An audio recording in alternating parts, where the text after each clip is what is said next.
দিদি দিদি ধান কি পাহাড়ি উৎপাদন হয়? হ্যাঁ, ছেলে পছন্দ হলে তার সাথে মেয়ে বিয়ে দেওয়া হয়। মানে বিয়ের আগে ছেলে রেখে দেওয়া হয়। সাঁওতাল বিয়ে করছে গারো, গারো, তার কোনো সমস্যা নাই। দুইটা তো দুই ধর্ম না? দুই ধর্ম। দিদি কি সম্পর্ক করে আসছেন নাকি? বন্ধুরা, আজ আমরা যাত্রা করব বাংলাদেশের শেষ সীমান্তের দিকে, সেই সীমান্ত যেখানে মিলেমিশে বসবাস করে বিভিন্ন জাতিগোষ্ঠীর মানুষজন। এখানে চোখে পড়বে মেঘালয় রাজ্য সীমানার সঙ্গে মিলে যাওয়া বাংলার অপার সৌন্দর্য। আমরা দেখব গারো হাজং সম্প্রদায়ের বৈচিত্র্যময় জীবনধারা, পাহাড়ি আদিবাসীদের কর্মব্যস্ত জীবন, তাদের সংস্কৃতি, চিত্র ও নানান রকম অজানা তথ্য আমাদের সামনে আজও উন্মোচিত হবে। চলুন আমরা আজ খুঁজে বের করি ওই অঞ্চলের জীবন, প্রকৃতির সৌন্দর্য এবং মানুষের অদ্ভুত সব গল্প।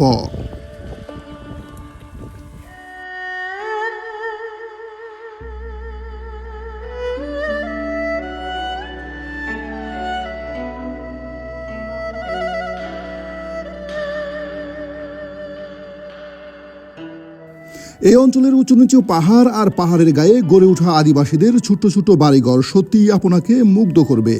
প্রকৃতির অপার সৌন্দর্যের মাঝে তাদের সরল জীবন যেন এক জীবন্ত গল্প।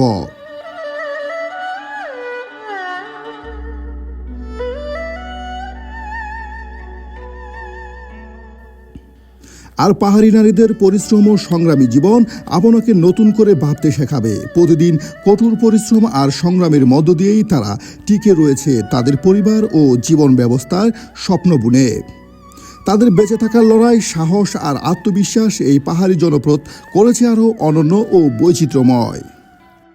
প্রতিদিন কঠোর পরিশ্রম আর সংগ্রামের মধ্য দিয়ে তারা টিকিয়ে রেখেছে তাদের জীবন ও জীবনের স্বপ্ন। তাদের বেঁচে থাকার লড়াই, সাহস আর আত্মবিশ্বাস এই পাহাড়ি জনপদকে করেছে আরও অনন্য ও বৈচিত্র্যময়।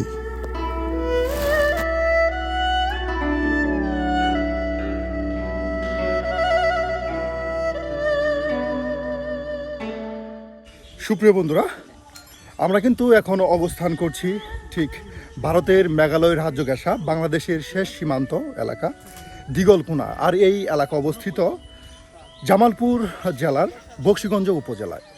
আজকে আমরা আপনাদেরকে ঘুরে ঘুরে দেখানোর চেষ্টা করব এই দিগলকুনা পাহাড়ি গ্রাম, আর তুলে ধরবো আপনাদের সামনে গারো আদিবাসীদের জীবনযাত্রা, যেখানে সাঁওতাল রয়েছে, কুচ, সকল ধর্মবর্ণের মানুষ, মুসলমান, খ্রিস্টান, হ্যাঁ হিন্দু কিন্তু আছে এই গ্রামে।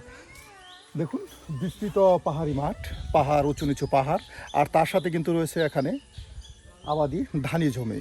চলুন আজকে ঘুরে দেখি আমরা এই দিগলকুনা গ্রাম। দিদি কি সেখানে মাছ ধরতেছেন? মাছ আছে নাকি?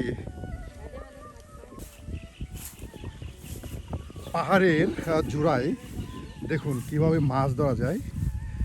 দেখুন এখানে কিন্তু বেশ ছোট ছোট মাছ পাওয়া যায় এই পাহাড়ের জোড়ায়।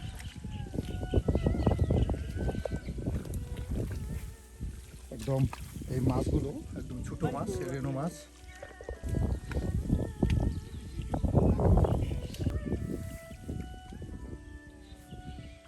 বর্তমানে উপস্থিত আমরা আছি কোথায় মুকুল ভাই? এটা হচ্ছে দিগলাকোনা, দিগলাকোনা বক্সিগঞ্জ, জামালপুর জেলার বক্সিগঞ্জ উপজেলার একদম ভারত সীমান্তের কাছাকাছি দিগলকুনা, অনেকে আবার এটা দিগলাকুনা বলা হয়। আর সেই জায়গায় আমরা অবস্থান করছি, আর আপনাদেরকে কিন্তু আজকে আমরা ঘুরে ঘুরে দেখাবো এই মেঘালয় রাজ্য ঘেঁষা দিগলকুনা এই প্রাদদেশ। তাই সম্পূর্ণ ভিডিও জুড়ে আপনারা আমাদের সাথেই থাকবেন আর দেখতে থাকুন আমাদের আজকের এই পাহাড়ি যাত্রা। এই যে এখানে আমরা কিন্তু পাহাড়ের দিদিকে দেখতে পেলাম। দিদি সাঁওতাল, দিদি কি সম্পর্ক করে আসছেন নাকি পরিবার থেকে চলে আসছেন? কোনটা? সম্পর্কের মধ্যে আসছেন? হ্যাঁ, এই গহীন পাহাড়ে চলে আসছেন। কেমন দিনকাল কেমন কাটতেছে? ভালো। এখন কি আবাদ করছেন? না, আবাদ করেন নাই। তাহলে এখানে কিসের জন্য? ওই যে মানুষের ধান কাটতেছে। মানে আপনার সেটা কি বলে? সাঁওতালরা কি ধর্ম পালন করে দিদি? খ্রিস্টান ধর্ম পালন করে না? তাহলে ওই হিসাবে দাদার কাছে আসছেন যে বিয়ে হয়েছে, খ্রিস্টানি পালন করতেছেন না? আপনার পরিবার কি এটা মেনে নিচ্ছে এখন? হ্যাঁ, মেনে নিচ্ছে। এখন বাচ্চা হয়েছে? হ্যাঁ। কয়জন বাচ্চা? আমার একটাই। একটাই? হ্যাঁ, বাহ। তাহলে আপনার হাজবেন্ড কোথায়? বাড়িতে আপনি বাচ্চা কাজ করতেছেন? দেখতেছে। আপনি কাজ করতেছেন আমি কাজ করতেছি, আমার হাসবেন্ড বাড়িতে বাড়িতে? উনি বাড়ির কাজ করতেছে। না, বাচ্চা আর ধরতেছে। সুপ্রিয় বন্ধুরা, সে দিনাজপুর থেকে আসছেন, হ্যাঁ, হ্যাঁ, প্রেমের টানে দিনাজপুর থেকে কিন্তু চলে আসছে আপনার এই পাহাড়ি রাজ্যে, যেটাকে বলা হয় একদম ভারত সীমান্তে বক্সিগঞ্জের কি গ্রাম এটা? দিগলকুনা। দিগলকুনায় চলে আসছে। আসলে এই ভালোবাসা মানে না কোনো জাত ধর্ম বর্ণ, ভালোবাসা মানে না কোনো নদী কিংবা সাগর। ভালোবাসার টান এতটাই গভীর, আপনাকে নিয়ে আসবে তার ভালোবাসার মানুষের কাছে। আর তারই ধারাবাহিকতায় দিদি কিন্তু চলে আসছে তার ভালোবাসার মানুষের কাছে। এনে সাঁওতাল যা আসলো, আপনারা কি ওনারা কি মাইনা নিচ্ছে এলাকার মানুষেরা? আমার নিচে হ্যাঁ, আমার নিচে এর কোনো সমস্যা নাই তো? না, কোনো সমস্যা নেই। তাহলে সাঁওতাল বিয়ে করছে গারো, গারো তার কোনো সমস্যা নাই। সমস্যা নেই, দুইটা তো দুই ধর্ম না? দুই ধর্মে। গারোরা খ্রিস্টান ধর্ম পালন করে, আর সাঁওতাল ওর ধর্ম আলাদা, হান কই খ্রিস্টান ধর্মে এখন মনে করেন এখন খ্রিস্টান ধর্মে চলে আসছে। চলছে আর কি। অনেকে ওই যে মহিলার যে বাপ মা, তারা কি মাইনা নিছে এটা? আমার নিচে, যাক, মাইনা নিছে। হ্যাঁ ইনশাআল্লাহ। তাহলে এখন ওনাদের ছেলে মেয়ে হয়েছে। মেয়ে হয়েছে একটা। এখানে কি এই এলাকায় কি আরো কি কোনো সাঁওতাল মেয়ে আসছে? না না, সাত মেয়ে নেই, ওই একজনই? একজনই। আর আমরা দুইটা আছে, ওটা আমরা ওই হোস্টেল আর কাম কাজ করি খাই আর কি, পাক শাক করি দেয় ওই হোস্টেলের জন্য। বাবুর্চি হিসেবে আছে। তাহলে একটি মেয়ে, সাঁওতাল মেয়ে, গারো আদিবাসী ছেলের কাছে বিয়ে হয়েছে। বাহ, ধন্যবাদ। দেখুন সৃষ্টিকর্তার সৃষ্টি আসলেই কতটা সুন্দর। যদি আপনি এই সৃষ্টিকর্তার সৌন্দর্য উপভোগ করতে চান, তাহলে আপনাকে কিন্তু অবশ্যই আসতে হবে এ ধরনের সুন্দর সুন্দর পাহাড়ে। আর এই পাহাড়গুলো দেখলেই কিন্তু মন ভরে যায়, চোখ জুড়িয়ে যায়, একদম শীতল হয়ে যায় দেহ। রাস্তা দিয়ে দেখুন আমরা কিন্তু এখন হেঁটে হেঁটে যাচ্ছি। আসলেই এগুলি কিন্তু আপনার পাথর আর বালু দিয়ে এই রাস্তাগুলো তৈরি করা, আর যে কারণে আপনার এখানে বর্ষার সময়ও কিন্তু এই রাস্তায় কখনো কাদা হয় না। আর আমরা এখন আপনাদেরকে দেখানোর চেষ্টা করব ঠিক সীমান্ত এলাকা, যেটা ভারতের মেঘালয়। এখান থেকে কিন্তু আর অল্প রাস্তা গেলেই, হেঁটে হেঁটে গেলেই আমরা আপনাদেরকে সেই ভারতের মেঘালয় সীমান্ত যে এরিয়া আছে সেটা দেখাতে পারবো। আমরা এখন অবস্থান করছি কিন্তু সেই এরিয়াতেই। পাহাড়গুলো দেখুন কত উঁচু উঁচু, প্রত্যেকটি পাহাড় একদম পাহাড় কেটে কিন্তু রাস্তা করা হয়েছে। এই যে পাহাড় কেটে কেটে কিন্তু রাস্তা করা হয়েছে। পাহাড়ের ভিতর দিয়ে এই রাস্তাগুলো দিয়ে তারা তাদের নিত্য প্রয়োজনীয় যে জিনিসগুলো আছে সেগুলো নিয়ে হেঁটে হেঁটে এক জায়গা থেকে অন্য জায়গায় চলে যায়, এবং কি পাহাড়ের উঁচুতে তারা মাল নিয়ে যায়, এক বাড়ি থেকে অন্য বাড়িতে যায়। এই যে এদিকে কিন্তু আপনার এই এলাকার অঞ্চলের যে গরু খামারি আছে, তারা কিন্তু ঠিক এভাবে কিন্তু গরু ঘাস খাওয়ায়, গরু চারণ করে। এই যে আপনাদের দেখাচ্ছি আমি, প্রচুর ঘাস জন্মায়। এখন পাহাড়ের যে আপনার ঝুড়াগুলো আছে, এই ঝুড়াতে ধান চাষ হয়েছে, আর এই কারণে কিন্তু তারা ধান চাষ করে নিচ্ছে। বড় ভাই, আপনাদের এখানে একজন শ্রমিকের দাম কেমন? একজন শ্রমিকের বর্তমানে দাম কেমন? মানে কত টাকা একজন শ্রমিকের আপনার বেতন? বেতন 700 টাকা। 700 টাকায় তো অনেক কম। বর্তমানে তো অন্য জায়গায় যে সমতল এলাকাগুলো আছে সেখানে তো ওখানে আবার 1000-1200 টাকা শ্রমিকের দাম। আপনারা পাহাড়ি দেখে কি দাম কম? এখানে কি আপনার যোগ ধরে না? যোগ না, যুগ নেই। যোগ নাই? পাহাড়ে তো যোগ থাকার কথা দাদা। না, আসা দুই একটা আছে যোগ, হ্যাঁ, কম। চীনা যোগ। এমনি পানিতে যোগ নাই। এই পাহাড়, আপনার এই পাহাড় বেয়ে যে আপনার আটির যে বার নিয়ে উঠেন, এটা তো অনেক কষ্টের। জি, কষ্ট। কয়টা করে আটি নিয়ে আসা যায়? 32টা 30টা শুকনা আটি, শুকনারে। শুকনা আটি নিয়ে আসা যায়।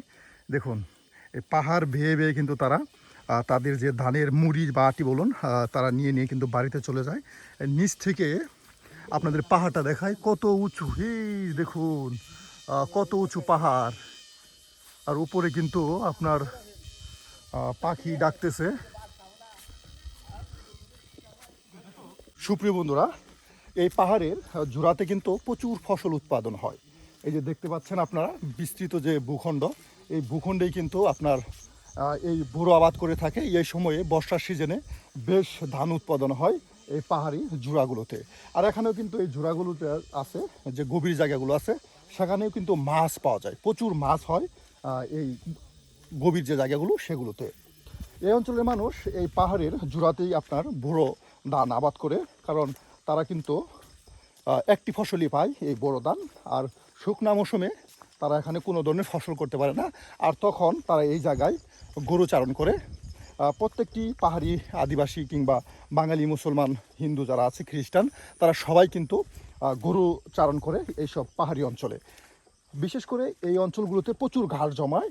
যখন এই বর্ষা শেষ হয় শুকনা মৌসুম আসে তখন প্রচুর ঘাস হয় এই অঞ্চলগুলোতে। আর তখনই কিন্তু সবাই এই পাহাড়ি যে জায়গাগুলো আছে এখানে গরু চারণ করে। বিশেষ করে ধানের পাশাপাশি কিন্তু এই পাহাড়ে নানান ধরনের সবজি উৎপাদন হয়। পাহাড়ের মাটি বেশ উর্বর, আর উর্বর হওয়ার কারণে এখানে কিন্তু নানান ধরনের সবজি পাওয়া যায়, যেমন পটল, ঝিঙা, তার সাথে বরবটি, বিশেষ করে সকল ধরনের সবজি কিন্তু এই পাহাড়ে মাটিতে উৎপাদিত হয়।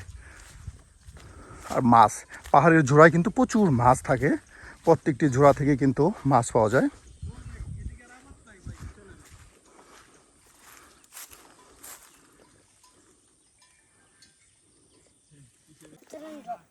কি খবর বাবু, তোমরা কি করো?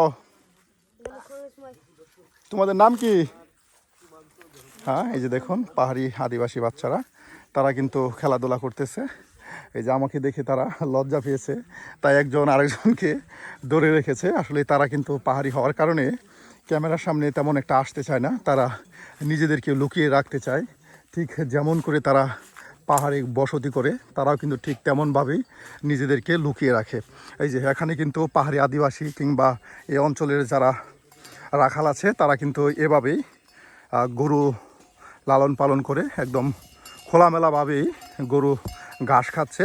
আর এই যে আপনাদের একটা জিনিস দেখাই, এই যে প্রত্যেকটি গরুর গলায় কিন্তু এ ধরনের ঘণ্টা বেঁধে দেওয়া হয়েছে। এই ঘণ্টা বেঁধে দেওয়ার কারণ হলো আপনার টুংটাং শব্দ হয়, আর এই কারণে এই হাতি থাকলে সেটা ভয়ে দূরে চলে যায়, এবং কি এই পাহাড়ে গরুগুলো কোথায় গেল সেটাও বোঝা যায় এই ঘণ্টার শব্দের মাধ্যমে, যে গরুগুলো কোথায় আছে এই শব্দে তারা সেই গরুগুলো নিয়ে আসে সেখান থেকে, তাই দূরে যেতে পারে না, ঘণ্টার টুংটাং শব্দ বাজতেই থাকে।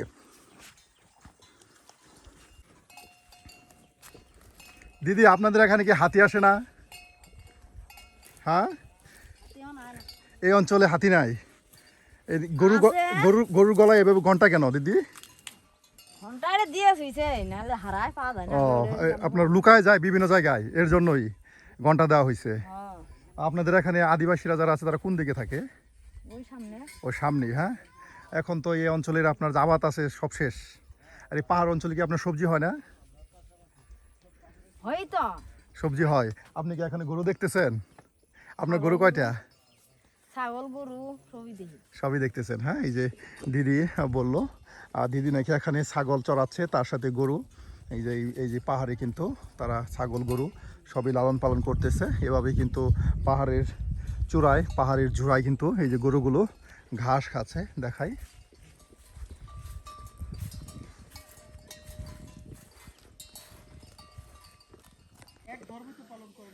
দেখুন সুপ্রিয় বন্ধুরা, পাহাড় থেকে কত উপরে বসত বাড়ি, অনেক অনেক উপরে কিন্তু এই বসত বাড়ি। আর এই বাড়িতে যাওয়ার জন্য কিন্তু ব্যবহার করতে হয় এ ধরনের রাস্তা। এই কত উপরে তাদের উঠতে হয় প্রতিনিয়তই, এই রাস্তা পেরিয়ে কিন্তু ডিঙিয়ে তাদের এই যে এই বাড়িতে যেতে হয়। আমরাও কিন্তু এখন এই পাহাড় ডিঙিয়ে সেই বাড়িতে যাওয়ার চেষ্টা করতেছি। আর দেখাই আপনাদেরকে, আসলে পাহাড়ি বাড়িগুলো অনেক উঁচুতে করা হয় যেন কোনো ধরনের বন্য পশু কিংবা হাতির আক্রমণ না করতে পারে। এ কারণে কিন্তু তারা অনেক উপরে কিন্তু এই পাহাড়ি বাড়িঘরগুলো তারা তৈরি করে থাকে। আর এই জমিগুলো হলো সরকারি জমি। পাহাড়ি আদিবাসী যারা আছে তারা কিন্তু এই জমিগুলো ব্যবহার করে বাড়িঘর তৈরি করে থাকে। এই যে প্রত্যেক বাড়িতে কিন্তু আপনার রয়েছে এ ধরনের ফুল গাছ। বিশেষ করে পাহাড়ি বাড়িগুলোতে এ ধরনের ফুল গাছগুলো যেন সৌন্দর্য বৃদ্ধি করে, অনেক সুন্দর করে কিন্তু তারা এই ফুল গাছগুলো আপনারা লাগায়। আর এতে করে কিন্তু বাড়ির সৌন্দর্য যেন আরও অনেক অংশ বেড়ে যায়। এই যে আমরা কিন্তু আরও উপরে উঠে যাচ্ছি, এক বাড়ি থেকে আরেক বাড়ি যেন অনেক উঁচুতে। এই যে কত সুন্দর গাছ লাগানো হয়েছে।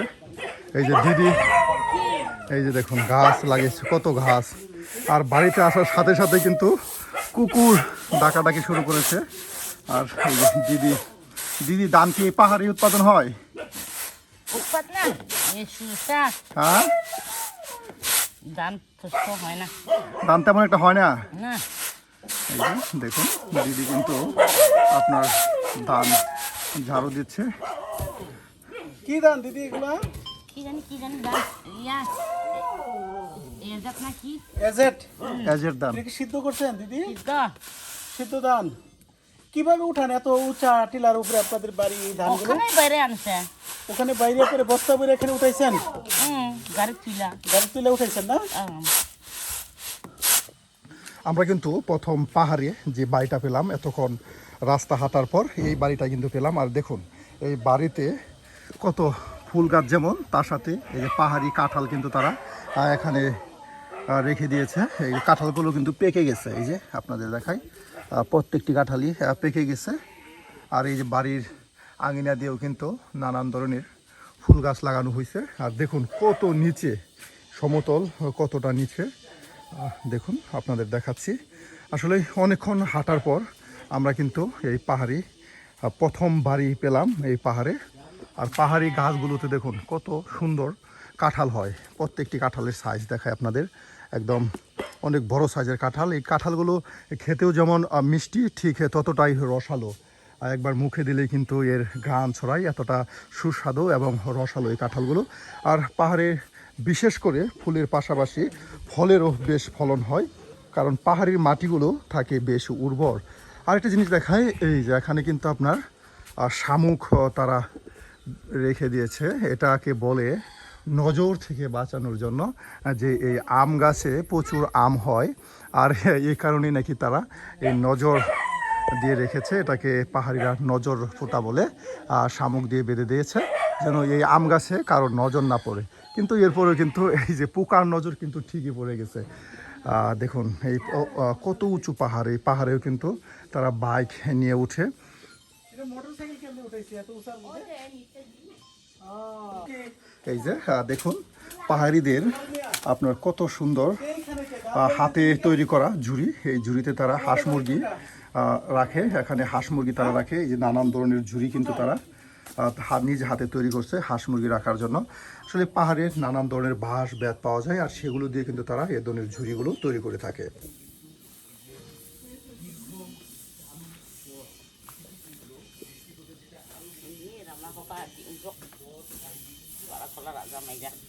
দিদি উনি আপনার কি হয়? উনি আপনার কি, হ্যাঁ মাইয়া হয়? শুনলাম আদিবাসীদের নাকি একটা নিয়ম আছে যে ছেলেদের রেখে দেওয়া হয়, এটা কি আপনাদের এখানে কি এই নিয়মই? হ্যাঁ, এটা কি? আরেকটা শুনলাম যে আপনার বিয়ের আগে ছেলে নিয়ে আসা হয়, তখন ছেলের পছন্দ হলে তারপর সেই ছেলের সাথে বিয়ে দেওয়া হয়, এটাও কি? এটা ঠিক? মানে বিয়ের আগে ছেলে নিয়ে আসা হয়, ছেলে পছন্দ হলে তার সাথে মেয়ে বিয়ে দেওয়া হয়, মানে বিয়ের আগে ছেলে রেখে দেওয়া হয়। ভাই যে দিদি কিন্তু বললো যে ছেলে মেয়ের সাথে রেখে দেওয়া হয়, পছন্দ হলে তারপর বিয়ে দেওয়া হয়, আর না হলে তাকে ছেড়ে দেওয়া হয়। পছন্দ করলে ছেলে আর মেয়ে পছন্দ হলে বিয়ে হয়, না হলে বিয়ে হয় না। বাহ, আপনার কয়টা মেয়ে? একজনই? হ্যাঁ, ও এটা বোনের, আপনার নাই? আপনার বোনের বাড়ি কত দূরে? আপনারা দুই বোন এখানে? আপনাদেরও কি আপনাদের বাপে জামাই রাখছিল? বাবা আমার বাপ হলো শুধু তুই মারা গেছে, ছোট রেখে মারা গেছে। বাপ মা মারা গেছে, এখন শুধু বেলাই তো মারা গেছে তো। হ্যাঁ, এখন মা বিধবা থেকে আমরা পাইলা আর বিয়ে দিছে। আমরা শুধু বেলা বাবা হারাম। তাহলে আপনাদের এখানে তাহলে অল্প বয়সে কি মেয়ে বিয়ে দেওয়া হয়? হ্যাঁ, না না না, অল্প পয়সা না, বয়স হইলে, বয়স হলে 18 প্লাস, 18, 19, 20, 25 বছর সারা বিয়ে হয় না। যদি মনে করেন ছেলে পছন্দ হইলো না, তাহলে কি সেই বিয়ে হইলো না? হ্যাঁ, ধন্যবাদ দিদি। বিয়ে হইলো, সেটা পছন্দ না, বিয়ে হইলো না, আমার মধ্যে তাই। দিদির বাড়ি থেকে আমরা কিন্তু চলে গেলাম। দিদি বলল যে তাদের বিয়ের আগে ছেলে মেয়ে রেখে দেওয়া হয়, যদি আপনার ছেলে পছন্দ হয় তাহলে তার কাছে বিয়ে দেওয়া হয়, আর যদি ছেলে পছন্দ না হয় তাহলে তাকে তাড়িয়ে দেওয়া হয়। এটা কিন্তু এই অঞ্চলের গারোদের একটি নিয়ম, তিনি বলল। বেশ কিছুদিন ছেলেকে তারা রেখে দেবে মেয়ের সাথে, যদি ছেলেকে মেয়ের পছন্দ হয় কিংবা পরিবারের পছন্দ হয় তাহলে তার সাথে বিয়ে দিবে, আর না হলে তাকে তাড়িয়ে দিবে। দেখুন কত নিচু আর ঢালু দিয়ে কিন্তু আমরা নেমে যাচ্ছি। বিশেষ করে এই যে থাকগুলো দেখতে পাচ্ছেন, এই থাকগুলো দিয়ে কিন্তু তারা এক পাহাড় থেকে অন্য পাহাড়ে কিংবা এক বাড়ি থেকে অন্য বাড়িতে চলে যায়। এরপরেও কিন্তু ওই দিকেও বাড়ি রয়েছে, আমরা আপনাদেরকে সেখানে নিয়ে যাব। আমরা পাহাড় ঘুরতে ঘুরতে কিন্তু প্রথম যে বাড়িটা পেলাম সেটা আপনাদের দেখালাম। এই যে দেখুন পাহাড়িদের প্রিয় খাবার কিংবা প্রিয় পশু এই যে এটাকে শূকর বলা হয়। পাহাড় দেখুন গর্ত করে ফেলেছে, কতটা পরিশ্রম করে এই পশুগুলো একদম পাহাড়কে গর্ত করে যেন ময়লা করে ফেলেছে। আর এখান দিয়ে কিন্তু আমরা এখন এই বাড়িতে আস্তে আস্তে উঠে যাব। দেখি এই বাড়িটা আপনাদেরকে আমরা দেখানোর চেষ্টা করব। বিশেষ করে পাহাড়ে উঠতে গেলে খুবই পরিশ্রম, আর তাদের বাড়িগুলো কিন্তু বেশ উঁচুতে। এখন আরেকটি পাহাড়ে কিন্তু আরেকটি পরিবার, একটি করে পাহাড়ে একটি করে পরিবার তারা বসতি করে তুলেছে। দেখুন আমরাও কিন্তু এখন আরেকটি পরিবারে চলে আসছি, আরেকটি পাহাড়ের মাথায়। তারা কিন্তু পাহাড় থেকে বেশ কাঠ সংগ্রহ করে, আর কাঠ সংগ্রহ করে এই যে এইভাবে কিন্তু মাচা, খড়ির মাচা তৈরি করে রাখে, যেন বৃষ্টির দিন এই খড়ি যেন কোনো ধরনের নষ্ট না হয়। এটাকে অনেকে আবার লাকড়ি বলে থাকেন। পাহাড়ি কাঠ দিয়ে এই লাকড়িগুলো তৈরি করা, খুবই একদম শক্তিশালী কাঠখড়ি। এই যে বাবুরা খাওয়া দাওয়া করতেছে, আর এই যেখানে কিন্তু দিদি বসে আছে। দিদি ভালো আছেন? এই যে দিদি বসে আছে। দিদির নাম কি আপনার? কোকিলা। কোকিলা, তুমি কি খাও? ভাত। তোমার নাম কি? সুইটি। তোমার নাম কি? রাকমি। বাহ, সবাই খাওয়া দাওয়া করতেছে গো। কি দিয়ে খাও? আলু আর ডিম। বাবু খাচ্ছে আলু আর ডিম দিয়ে। পাহাড়ি আদিবাসী ছেলে মেয়েরা। কত নিচে দেখুন সমতল, আর কত উঁচু এই পাহাড়ে তাদের বসবাস। আর ঠিক এভাবেই পাহাড় কেটে কেটে কিন্তু এই সুন্দর সুন্দর বাড়িগুলো তারা নির্মাণ করেছে। বেশ উপরে কিন্তু তাদের বাড়ি। একবার যদি আপনি বাড়িতে উঠেন, আর একবার যদি আপনি সেই বাড়িগুলো থেকে নামতে চেষ্টা করেন, তাহলে মনে করেন আপনার শরীর একদম ঘেমে শেষ হয়ে যাবে। এতটা পরিশ্রম এক বাড়ি থেকে আরেক বাড়ি যেতে হলে, এবং কি এক পাহাড় থেকে আরেক পাহাড়ে আপনার যেতে চাইলে। কারণ প্রত্যেকটি বাড়ি কিন্তু এক পাহাড় থেকে আরেক পাহাড়ে, আর সবাই কিন্তু একটা করে পাহাড় তারা নিয়েছে, সেই পাহাড়ে কিন্তু তারা বসতি করেছে। আর পাহাড়ের আঙিনা ছোটো ছোটো কিন্তু সবজি বাগান করেছে, যেখান থেকে তারা সবজি সংগ্রহ করে। এই যে এখানে কিন্তু দেখুন শশা গাছ চারা লাগিয়েছে, বেশ শশা হয়েছে, যে আপনাদের দেখাচ্ছি। শশা হচ্ছে, ছোটো গাছ, অনেক শশা হবে। আর এই দিকে আপনার নানান ধরনের সবজি বাগান তারা করতেছে। এই যে ঢেঁড়স, ডাঁটা, লাল শাক, বিভিন্ন আইটেমের সবজি কিন্তু এখানে চারা রোপণ করা হয়েছে। আর তাদের পানির সবচেয়ে বড় সমস্যা হলো পানি। এই পানি কিন্তু তারা আপনার সবচেয়ে সমস্যার সম্মুখীন হয় এই পানি সংগ্রহ করতে গেলে। আর এ ধরনের মাটির কুয়ো থেকে কিন্তু তারা পানি সংগ্রহ করে থাকে। সেই পানি দিয়ে কিন্তু আপনার গোসল করে। এই যে অনেক নিচে কিন্তু মাটির কুয়ো করা, আর এখান থেকে কিন্তু পানি সংগ্রহ করে আর এখানে গোসল করে। আর বিভিন্ন বাড়িতে আপনার সাপ্লাই পানি পাওয়া যায়, যেটা সরকারিভাবে কিন্তু সেই পানির ব্যবস্থা করে দেওয়া হয়েছে। এদিকে এই যে নানান ধরনের কিন্তু সবজির যে চারাগুলো তারা রোপণ করে রেখেছে। এক সময় এগুলি কিন্তু নিয়ে সবজির খেতে রোপণ করবে। এই যে এখানেও কিন্তু ফুলের গাছ রয়েছে, প্রত্যেকটি বাড়িতে কিন্তু ফুলের গাছ। আসলে এই পাহাড়ি যারা আছে তাদের কাছে সবচাইতে যে আকর্ষণ সেটা হলো ফুল। প্রত্যেক বাড়িতে কিন্তু তারা ফুল পাবেন, কারণ তারা হলো প্রকৃতিপ্রেমী। আর এই কারণে কিন্তু প্রকৃতির সাথে বসবাস করার সাথে সাথেও কিন্তু বাড়ির আঙিনায় নানান ধরনের কিন্তু ফুলের বাগান করে থাকে, ফুলের গাছ লাগিয়ে থাকে। দেখুন প্রত্যেকটি বাড়িতে কিন্তু ফুলের গাছ, ফলের গাছ সবই রয়েছে।